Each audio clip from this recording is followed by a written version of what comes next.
kami sudah melakukan rekrutmen guru ASN P3K yang sudah berkoordinasi dengan Patrenas, termasuk ada dari PKN, Pak Suharmen, kemudian dari Menkyu, juga Kemenpan RB. Jadi koordinasi tersebut dilakukan agar dapat merekrut guru ASN P3K dengan pola blended, yaitu yang sekarang ini yang direncanakan ada pola tertutup dan pola terbuka. Jadi rekrutmen tertutup itu artinya kami akan menyeleksi kebutuhan guru ASN P3K bagi rombongan belajar atau kelas yang telah terisi oleh guru non-ASN. Jadi yang ini tertutup, yang sudah ada guru-guru di situ itu tertutup.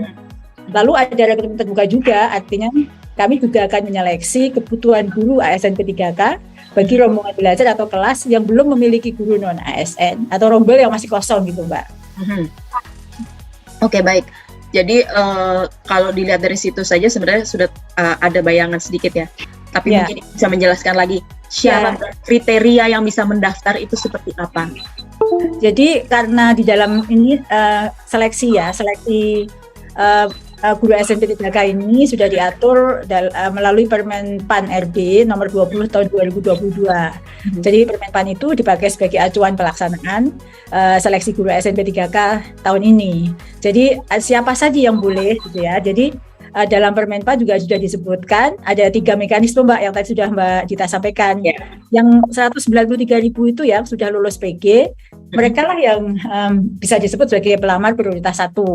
Siapa saja mereka? Jadi guru itu adalah guru yang sudah lolos PG atau ambang batas tahun 2021 yang terdiri dari THK 2, guru sekolah negeri, bisa juga dari lulusan PPG, dan juga ada juga guru kelas. Lalu seleksi yang mekanisme penilaian kesesuaian itu diperuntukkan bagi guru yang sudah ada di Dapodik 3 tahun. Jadi gurunya adalah yang ada di Dapodik 3 tahun itu boleh ikut. Sedangkan yang terbuka tadi ya, itu tadi seleksi tes, siapa saja yang boleh ikut, ya mereka adalah guru honorer yang kurang dari 3 tahun di sekolah negeri, lulusan PPG maupun guru yang ada di Dapodik, yaitu guru swasta.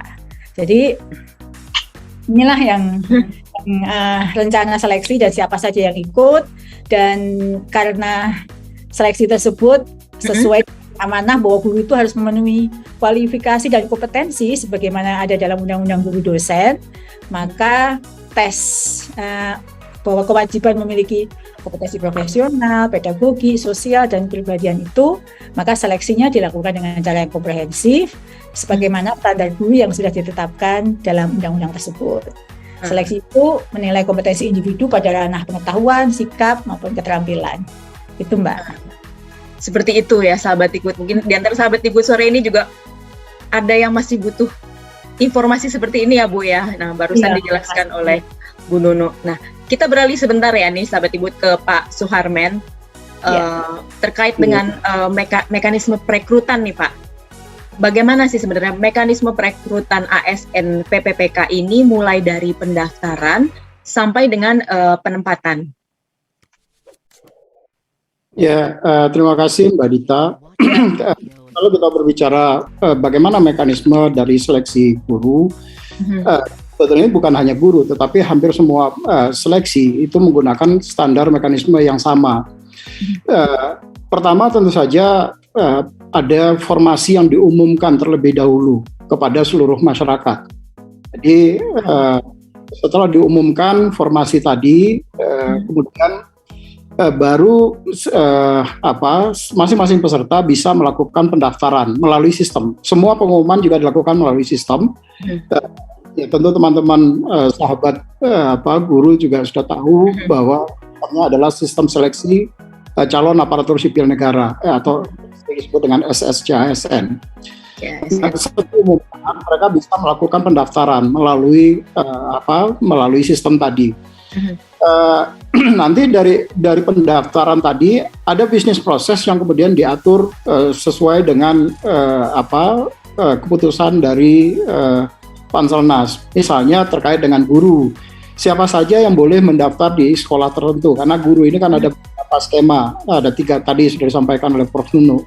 Nah, nanti siapa saja yang boleh mendaftar di sekolah A, siapa yang boleh mendaftar di sekolah B, siapa yang mendaftar di sekolah C. Bisnis proses ini karena sistem seleksi guru ini tertutup artinya hanya diizinkan mereka mendaftar bagi mereka yang sudah terdaftar di data Dapodik dan data THK2-nya BKN yang tentu saja yang mereka berprofesi sebagai guru. Di data THK2 BKN itu juga adalah data yang berprofesi sebagai guru. Nah, karena pendaftarannya tertutup tadi, maka tentu mereka akan diprioritaskan bagi mereka-mereka yang mengajar di sekolah induknya. Nah, bisnis proses ini yang kemudian harus dituangkan ke dalam sistem pendaftaran sehingga nanti tidak ada pendaftar yang salah kamar dalam tanda kutip. Salah kamar misalnya dia harusnya itu honor di sekolah negeri 1, tapi dia di Klaten misalnya, tapi dia mendaftar di sekolah negeri 1 Yogyakarta karena tiba-tiba datanya tadi muncul di Yogyakarta misalnya. Nah, bisnis proses ini sudah dimatangkan dengan teman-teman di Kemendikbud berdasarkan data-data dari Kemendikbud dan ya insya Allah besok akan dilakukan uji fungsi, uji coba terhadap sistemnya supaya bisnis proses tadi inline. Nah, setelah itu nanti baru ada proses seleksi administrasi. Nah, seleksi administrasi ini kan karena seleksi tertutup, tentu seleksi administrasi tidak perlu dilakukan karena datanya sudah by name dalam konteks ini. Kemudian ada diumumkan siapa mereka kemudian bisa mencetak nomor pesertanya, kemudian pelaksanaan seleksinya. Nah, kalau seleksinya kemudian dilakukan seleksi terbuka, sementara kalau guru itu kan seleksinya melalui sistem UNBK nanti. Jadi setelah datanya clear semua, maka mereka mendaftar, mereka kemudian mencetak kartu peserta, maka mereka bisa mengikuti seleksi di sistemnya UNBK. Kalau dalam ancar-ancar awal, kalau proses ini kita mau lakukan secara keseluruhan, dengan melalui mekanisme terbuka dan tertutup tadi, maka paling cepat pelaksanaan seleksi tadi bisa kita laksanakan di minggu ketiga bulan November. Proses pendaftaran yang juga harus mengikuti skema yang diatur di dalam PP 11 2017 ataupun di dalam PP 49 2018. Yang diatur itu adalah jumlah hari. Misalnya pengumuman itu harus berapa hari kalender misalnya. Itu diatur di dalam PP. Jadi kita tidak bisa kemudian melanggar ketentuan yang sudah diatur di dalam PP tadi. Karena nanti ada potensi orang kemudian merasa, karena saya nggak tahu, misalnya pengumuman kita berikan hanya 10 hari, seminggu misalnya. Nanti orang yang tidak tahu pengumuman seminggu tadi, pengumuman sudah ditutup, mereka baru mau mendaftar, mereka merasa dirugikan dan mereka punya hak untuk melakukan protes. Kenapa kok pengumumannya terlalu pendek? Gitu. Nah, skema ini harus diikuti karena itu adalah mandat di dalam peraturan perundang-undangan kita. Nah, kalau kita melaksanakan seleksi di minggu ketiga bulan November, kemudian dilakukan pengolahan hasil, ya insya Allah pengumumannya nanti akhir-akhir atau di minggu ke-3, minggu ke-4 bulan Desember itu sudah bisa diumumkan hasilnya. 1 bulan ya Pak ya? Ya, sekitar 1 bulan karena harus direkonsiliasi semua data.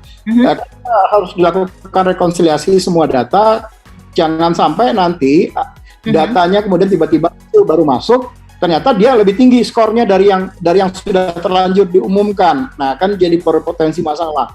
Jadi semua data harus dipastikan masuk dulu, kemudian baru diolah. Setelah diolah, baru kemudian ditandatangani juga secara digital oleh Kepala BKN untuk ditentukan kelulusan yang bersangkutan. Nah, bagaimana penetapan NIP-nya? Tentu yang bersangkutan nanti penetapan NIP-nya setelah diumumkan dan setelah melalui proses sanggah. Jadi nanti mereka juga diberikan mekanisme untuk bisa melakukan sanggah terhadap nilai yang bersangkutan. Kalau misalnya mereka merasa dirugikan, katakanlah misalnya saya nilainya itu dapatnya itu 100 gitu, tapi kok kenapa yang muncul di hasil kelulusan BKN nilai saya hanya 80? Nah, mereka bisa menyanggah itu. Jadi kalau dia merasa dirugikan, mereka diberikan skema untuk melakukan sanggahan. Nah, masa sanggahnya ini adalah 10 hari. Jadi 3 hari masa sanggahnya, kemudian 7 hari bagi instansi untuk menjawab. Jadi nanti teman-teman Dikbud karena pelaksanaan seleksinya dilakukan dengan sistem UNBK, maka teman-teman Dikbud nanti harus menyiapkan jawaban dari sanggahan-sanggahan para peserta tadi. Nah, setelah itu mereka kalau semua sudah clear, sudah selesai periode sanggah, baru kemudian kita umumkan kelulusan final yang akomodasi atau menolak sanggahan dari para peserta. Setelah itu mereka bisa langsung mengisi daftar riwayat hidup untuk penetapan nomor induk P3K-nya melalui sistem juga. Jadi mekanisme yang dilakukan di seleksi ini tidak ada yang dilakukan secara manual, mulai dari pengumuman sampai dengan yang bersangkutan ditetapkan nomor induk P3K-nya, itu semua menggunakan teknologi informasi. Tidak ada campur tangan orang, termasuk transfer data dari teman-teman Kemendikbud ke BKN itu juga by system. Jadi tidak ada transfer data yang teman-teman Dikbud menyampaikan dalam bentuk flash disk ke BKN, gitu. Tidak. Data harus dalam posisi terenkripsi, data terenkripsi tadi yang kemudian disampaikan dengan sistem enkripsi yang disiapkan oleh teman-teman di BSSN, sehingga BKN juga kemudian tidak ada kesempatan untuk merubah-rubah data tadi. Ya. Itu Mbak Dita, mekanismenya mulai dari pengumuman sampai dengan penetapan nomor induk. Nah, penetapan nomor induk ini kalau kita konsisten dengan jadwal tadi, maka penetapan nomor induk tadi diperkirakan paling cepat itu sekitar bulan Januari minggu ketiga. Oke. Jadi dari mulai tes. Ya, mulai dari tes, pengumuman dulu, itu 1 bulan, kemudian sampai betul-betul ditetapkan itu 1 bulan lagi ya Pak, berarti Januari ya Pak, minggu ketiga bulan Januari begitu Pak ya? Betul. Oke, baik. Jadi mudah-mudahan sahabat Dikbud sudah ada gambaran ya mengenai mekanismenya dan tidak ada yang manual seperti itu ya. Betul. Baik, kita beranjak dulu nih ya Pak ke Pak Adrianto selaku Direktur Dana Transfer Umum nih dari Kementerian Keuangan. Ya, baik Mbak Rita. Ya, Pak, jadi dengan adanya perekrutan ASN PPPK ini, bagaimana sih dengan perhitungan biaya yang mungkin muncul nih Pak, akibat penggajian maupun tunjangan bagi para calon ASN PPPK? Baik, terima kasih Mbak Rita. Sebetulnya ya komitmen pemerintah dalam mendukung pengadaan P3K guru khususnya, ini sejak 2 tahun yang lalu malah sebetulnya sudah sangat-sangat mendukung pada saat Pak Menteri itu mengumumkan akan merekrut 1 juta waktu itu, sudah kita siapkan anggarannya, kita hitung di dalam DAU-nya pemerintah daerah. Jadi kan kita tahu bahwa pemerintah pusat itu kan menganggarkan dana transfer kepada pemerintah daerah. Ada beberapa bentuk, salah satunya adalah DAU namanya itu, dana alokasi umum. Dana alokasi umum ini memang digunakan salah satunya adalah untuk dalam rangka pelayanan publik, peningkatan pelayanan publik. Nah, di dalamnya sudah kita hitung. Kalau tahun 2021 kemarin itu untuk P3K guru yang waktu itu diumumkan 1 juta yang akan direkrut, ada hampir anggarannya sekitar 24 triliun itu di dalam DAU. Sudah kita perhitungkan untuk P3K. Tetapi memang pada waktu tahun 2021 kemarin itu belum ada yang sempat diangkat tersebut. Nah, ini memang berlanjut di 2022 ini. Nah, di 2022 ini pun tetap ada anggarannya, tetap dihitung. Jadi di tahun 2022 ini ada sekitar 14 triliun disiapkan untuk P3K guru di dalam anggaran DAU tadi. Jadi uangnya sebenarnya udah masuk ini ke APBD pemerintah daerah. Jadi kalau kita lihat 2021, 2022 itu totalnya sudah 34 triliun sebetulnya penganggarannya. Nah, tinggal sekarang Pemdanya nih agar segera mengangkat para P3K guru ini yang sudah lulus seleksi, sehingga semangat kita untuk meningkatkan kualitas pendidikan di daerah-daerah itu benar-benar bisa kita percepat dan bisa direalisasi. Itu kira Mbak Dita. Oke, baik Pak. Dengan begitu bagaimana sih Pak mekanisme pembayaran gaji dan tunjangannya bagi para guru ASN PPPK ini? Ya, jadi kan itu akan dibayar oleh Pemdanya. Jadi uangnya, anggarannya sudah disalurkan, dikirimkan pemerintah pusat ke APBD. Nanti APBD itu akan membayarkan para P3K guru yang sudah diangkat. Nah, ini tentunya lewat mekanisme dari masing-masing pemerintah daerah. Nah, memang ini ada tanggung jawab dari pemerintah daerah agar juga menganggarkan tunjangan untuk para P3K ini. Ini karena adalah tanggung jawab dari pemerintah daerah. Tapi memang banyak pemerintah daerah khawatir sama nanti kalau ada P3K diangkat, uangnya dari mana? Padahal uangnya udah ada itu. Nah, jadi sebetulnya tidak perlu ada kekhawatiran. Itu Mbak. Jadi seharusnya bagaimana nih Pak sikap Pemda terkait gaji guru ASN PPPK dengan kebijakan batasan persentase maksimal alokasi biaya pegawai tersebut Pak? Ya, kalau di dalam penganggaran kan sebetulnya sudah dianggarkan. Nah, kalau di dalam ketentuan kan memang itu ada pembatasan belanja pegawai 30% ya di dalam belanja APBD. Tentunya nanti ini kita harus lihat lagi.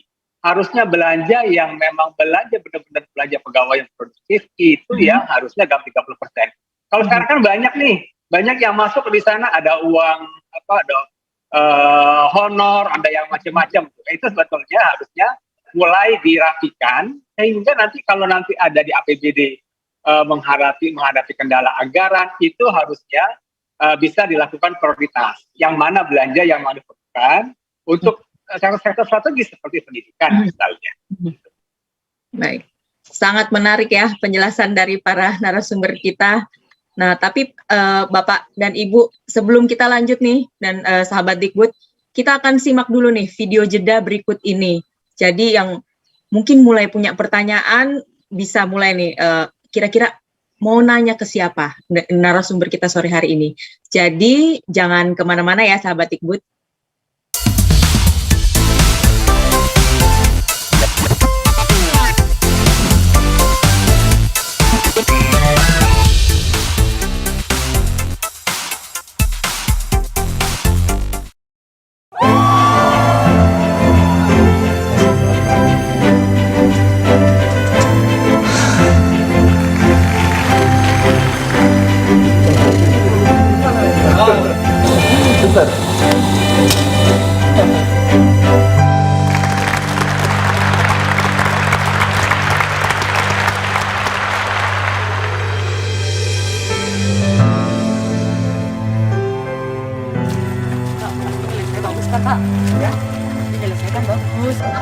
Silakan, bagus sekali. Berarti kalau Indokas Makassar, Silakan siapa? bukannya minum saya menjadi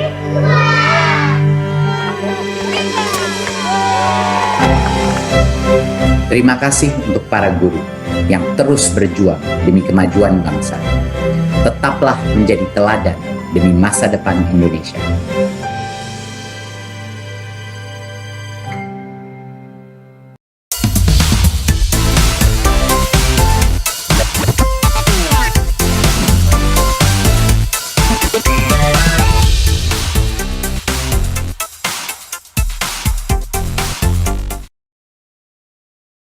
Halo Sahabat Dikbud, kita mulai lagi pada segmen kedua, Silaturahmi Merdeka Belajar.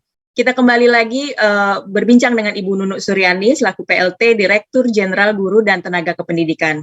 Bu, tadi kan kita sudah mendengar ya penjelasan mengenai mekanisme dan kemudian lini masa sampai dengan nanti diterima begitu sebagai ASN P3K dan kemudian mekanisme penggajiannya seperti apa gitu.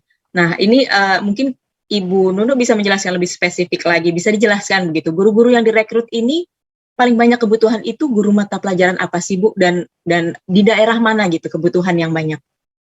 Kalau kebutuhan mata pelajarannya sih merata Mbak, dan sebarannya juga merata di seluruh provinsi di Indonesia. Jadi tidak ada mata pelajaran tertentu yang banyak. Jadi kan ini bukan penempatan ya. Jadi seleksi untuk menempatkan guru P3K ini kebutuhan kami sebenarnya ada 700.000 lebih. Sedangkan sampai saat ini usulan formasi dari daerah yang disetujui oleh Pan RB itu 319. Nah, ini merata di seluruh provinsi. Jadi hampir untuk tahun 2022 ini tidak ada provinsi yang tidak mengusulkan. Semua mengusulkan, namun memang dari provinsi-provinsi itu ada daerah-daerah yang membuka membuka formasinya itu sesuai, ada yang timpang. Saya contohkan misalnya Kepri gitu ya, Kepri itu kebutuhannya 1.742, dia sudah membuka sesuai itu. Tapi ada juga misalnya Jawa Barat gitu ya, kebutuhannya adalah 4.596 plus 43.000, jadi ada sekitar 50.000, dia hanya membuka 4.500. Jadi ada ketimpangan ya, yang mengusulkan ada ketimpangan untuk pengusulan daerah, untuk seleksi di daerah. Jadi hanya 41% dari semua kebutuhan, gitu Mbak. Tapi untuk mata pelajarannya sih merata Bu ya. Lalu melihat keadaan seperti itu, bagaimana nih Bu tata kelola guru yang sudah dilakukan Kemendikbudristek selama ini? Apakah ada langkah perbaikan atau penyempurnaan untuk kedepannya? Ya, jadi terkait dengan tata kelola itu ya, Kemendikbudristek sudah membagi dua aspek dalam hal ini ya, terkait saat ini dengan tata kelola guru. Jadi aspek yang pertama yang sedang kita kerjakan bersama saat ini adalah penuntasan guru honorer ya, guru non ASN yang akan kita tuntaskan. Dengan aspek kedua adalah mengisi kekosongan atau kekurangan guru. Nah, dalam hal penuntasan guru non ASN saat ini, kami Kemendikbudristek telah berkoordinasi dengan Panselnas seluruhnya, serta seluruh pemerintah daerah. Jadi kita sudah melakukan beberapa kali coaching klinik untuk hal ini, untuk menyeleksi guru honorer, guru non ASN mana menjadi guru ASN P3K dengan penilaian yang komprehensif. Seperti yang tadi saya sampaikan, aspek-aspek yang dilihat itu apa saja dari kompetensi maupun kinerja mereka. Jadi baik dari sisi pengetahuannya juga dilihat, sikapnya juga dilihat, keterampilannya selama ini yang dia sudah miliki juga dilihat. Jadi estimasi penyelesaian aspek ini ya, kalau tahun ini memang belum semua kebutuhan bisa terisi karena memang usulan formasi kan masih 41% dari total formasi yang dibutuhkan. Meskipun sudah ada peningkatan yang cukup signifikan. Nah, estimasinya ya semua selesai ini tahun 2023. Semester 2023-2024 gitu. Nah, selanjutnya untuk aspek untuk mengisi kekosongan atau kekurangan guru, kami sudah melalui yang program yang sekarang sedang diluncurkan, yang mungkin kita juga tahu sedang masif kita publikasikan kepada seluruh lulusan D1 D4 S1, yaitu dengan program PPG Prajabatan. Ya, jadi PPG Prajabatan kita perbesar kuota untuk menjaga keseimbangan kebutuhan dan kekosongan itu dengan PPG Prajabatan untuk mengisi kekurangan guru tersebut. Jadi arah ke depan jika penataan guru non ASN ini selesai, semua kebutuhan guru akan dipenuhi melalui guru jalur PPG Prajabatan. Demikian Mbak Gita. Baik, terima kasih Bu. Kita ke Pak Suharmen. Lalu bagaimana nih Pak mekanisme koordinasi antara Kemendikbudristek, Kemenpan RB, mungkin Pemda hingga akhirnya sampai ke BKN dalam proses perekrutan ini?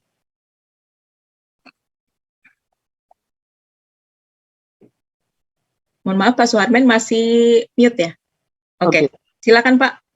Terima kasih Mbak Rita. Mekanisme koordinasi yang dilakukan antar instansi di dalam proses seleksi ini dilakukan melalui Panselnas Mbak Dita. Panselnas, baik. Ya, Panitia Seleksi Nasional. Ya. Panitia Seleksi Nasional itu ketua pengarahnya adalah Pak Menteri Pan RB dengan anggotanya beberapa eselon 1 lintas kementerian. Sementara ketua Panselnasnya sendiri sesuai dengan Undang-Undang Nomor 5 Tahun 2014 itu adalah Kepala BKN. Jadi Kepala BKN itu adalah sebagai ketua Panselnas, tetapi ketua pengarahnya adalah Pak Menpan RB. Nah, di dalam Panselnas ini itu karena terdiri atas lintas instansi, di situ ada Kementerian Pan RB, ada Kementerian Dikbud, ada Kementerian Dalam Negeri, ada Kementerian Keuangan, ada BRIN, dulu BPPT sebetulnya, tetapi karena BPPT sudah bergabung dengan BRIN, ada BRIN di situ, kemudian ada Badan Cyber dan Sandi Negara, ada BPKP, dan tentu ada BKN sendiri di situ. Nah, mekanisme koordinasi yang kita lakukan adalah masing-masing punya tugasnya sendiri-sendiri di dalam tim ini, tim Panselnas. Misalnya BKN tugasnya di situ adalah melakukan seleksi. Karena sesuai dengan tugas dan wewenangnya BPKN di dalam di dalam Undang-Undang Nomor 5 Tahun 2014. Kementerian Pendidikan dan Kebudayaan punya tugas menyiapkan substansi soal-soal yang akan diujikan. Karena di dalam peraturan perundang-undangan kita diatur apa saja soal-soal yang harus diujikan kepada mereka, maka standarisasi soal tadi disiapkan atau dikoordinasikan oleh teman-teman di Kementerian Pendidikan dan Kebudayaan. Ya. Nanti setelah soalnya disiapkan, baru kemudian soal tadi disampaikan ke BKN dengan kuncinya dipegang oleh 4 institusi. Yang memegang kuncinya itu ada Kemendikbud sendiri, ada BKN, ada Kementerian PAN RB, dan BPKP. Ya. 4 kunci ini untuk bisa membuka soal, 4 instansi ini harus memasukkan 4 kunci tadi. Baru dia kemudian bisa mengenerate. Jadi soal-soal apa yang disiapkan oleh teman-teman Dikbud, BKN tidak pernah tahu karena dia dalam posisi terenkripsi di dalam sistem. Ya. Instansi-instansi yang lain juga punya tugasnya sendiri, misalnya seperti BPKP. Mereka punya tugas untuk memastikan semua proses yang dilakukan di dalam seleksi ini sesuai dengan standar prosedur yang berlaku. Jadi tidak ada yang kemudian di luar dari dalam konteks itu. Jadi mereka sebagai quality assurance terhadap pelaksanaan seleksi ini. BSSN punya tanggung jawab untuk memastikan seluruh sistem yang digunakan itu adalah yang secure. Jadi termasuk BSSN melakukan monitoring terhadap selama pelaksanaan seleksi berlangsung. Termasuk juga melakukan uji fungsi sebelum sistem itu diterapkan. Jadi harus melalui rangkaian proses itu. Nah, BPPT punya tugas melakukan audit teknologi terhadap sistem yang digunakan. Jadi masing-masing instansi tadi punya tugas perannya masing-masing, dan di dalam Panselnas ini kemudian kita rumuskan tahapan-tahapan dari mulai dari persiapan sampai dengan pelaksanaan seleksi. Nah, selama pelaksanaan seleksinya sendiri, karena kita menggunakan teknologi, tidak ada proses yang kemudian disiapkan dengan cara manual. Oke. Mulai dari penyiapan soal saja misalnya, soal itu masing-masing pembuat soal, saya sampaikan masing-masing pembuat soal itu gini. Karena yang membuat soal itu ada 20 konsorsium perguruan tinggi yang di bawah koordinasi Kemendikbud. Ya. Pembuat soal itu langsung masuk ke sistem. Jadi dan sistemnya itu langsung dienkripsi oleh sistemnya BSSN. Begitu yang misalnya Profesor A dia membuat soal, kemudian soal tadi langsung ditulisnya di dalam sistemnya tadi, sistem soal yang kami sebut dengan sistem bank soal. Nah, nanti begitu soal yang dibebankan kepada Profesor A tadi selesai disiapkan oleh beliau, maka data di bank soal tadi kemudian dikirim ke BKN, itu juga menggunakan transfer antar server ke server yang juga dienkripsi oleh BSSN. Jadi potensi kebocoran data di tengah jalan itu sudah diantisipasi, dan proses pengiriman data juga bukan melalui jaringan internet tetapi melalui virtual private network. Jadi end-to-point connection yang kita lakukan. Okay. Baru setelah itu bisa dilakukan seleksi. Nah, nanti kalau guru seleksinya kan menggunakan sistem UNBK. Nanti itu selesai pelaksanaan seleksi di UNBK, maka data hasil seleksi UNBK juga ditransfer ke BKN melalui sistem lagi. BKN kemudian melakukan dengan data yang juga sudah dalam posisi terenkripsi. Ya. Nah, setelah data tadi dimasukkan ke BKN, kita punya sistem yang untuk melakukan pengolahan nilai untuk menghitung apakah yang bersangkutan tadi lulus atau tidak lulus. Ya. Itu juga dilakukan dengan aplikasi. Jadi tidak ada intervensi orang sama sekali di situ. Data yang masuk ke BKN kemudian di running di sistemnya, maka nanti akan keluar klasifikasi. Oh, Mbak Dita lulus misalnya. Oh, saya nggak lulus misalnya. Itu langsung dikasih kodifikasi di situ. Nah, kalau itu sudah dilakukan, maka nanti hasil kelulusan tadi diperoleh oleh direktur di BKN. Direkturnya adalah Direktur Pengadaan dan Kepangkatan. Kemudian diparaf lagi oleh Deputi Mutasi, karena nanti terkait dengan penetapan nomor induk pegawai. Kemudian baru ditandatangani oleh Kepala BKN. Jadi ada 3 level yang memastikan bahwa pengolahan yang dilakukan tadi itu sudah sesuai dengan peraturan perundang-undangan. Dalam hal ini adalah keputusan Menpan terkait dengan misalnya apakah ada afirmasi yang diberikan kepada peserta yang bersangkutan. Nah, afirmasi tadi sudah harus diperhitungkan di dalam sistem. Jadi tidak ada afirmasi yang kemudian ditambahkan di luar sistem. Jadi afirmasi sejak awal begitu kita akan melaksanakan seleksi, maka regulasinya harus sudah selesai dulu semuanya. Nah, regulasi itu yang kemudian kita tuangkan ke dalam aplikasi, kemudian aplikasinya yang digunakan untuk mengolah. Nah, begitu yang nanti sudah ditandatangani oleh Kepala BKN, maka instansi, masing-masing instansi menarik data kelulusan tadi juga melalui sistem. Jadi nanti melalui sistem SSCN dan mereka mengumumkan di dalam portalnya masing-masing. Jadi masing-masing peserta nanti akan bisa langsung melihat melalui portal di tempat yang bersangkutan, misalnya Mbak Dita ikut seleksi di Kabupaten Nganjuk. Nanti tinggal melihat di portalnya Kabupaten Nganjuk apakah Mbak Dita lulus atau tidak. Nah, itu mekanisme koordinasi yang kita lakukan baik sebelum pelaksanaan seleksi ataupun selama pelaksanaan seleksi. Nah, karena BSSN punya tanggung jawab untuk memastikan bahwa proses pelaksanaan seleksi ini kemudian tidak diintervensi oleh orang-orang yang tidak bertanggung jawab, maka BSSN wajib melakukan pengamanan dan melakukan monitoring selama pelaksanaan seleksi tadi. Monitoringnya juga melalui sistem, melalui teknologi yang toolsnya kemudian diinstal oleh BSSN di server masing-masing instansi. Dalam hal ini nanti akan ada diinstal di servernya UNBK dan juga diinstal di servernya BKN untuk memastikan bahwa semua proses tadi itu termonitor dan bisa diikuti detik per detik setiap aktivitas yang dilakukan. Begitu kira-kira gambarannya Mbak Dita. Baik, cukup kompleks tapi itu dilakukan untuk menjamin keamanan, kenyamanan dan terseleksi dengan baiknya ya Pak ya.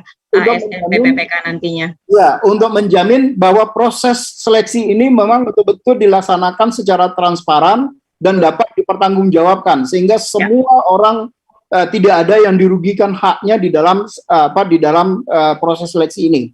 Jadi tidak ada intervensi yang bisa dilakukan oleh siapapun, termasuk saya sendiri tidak bisa melakukan intervensi karena itu akan bisa dengan mudah diketahui kalau terjadi perubahan.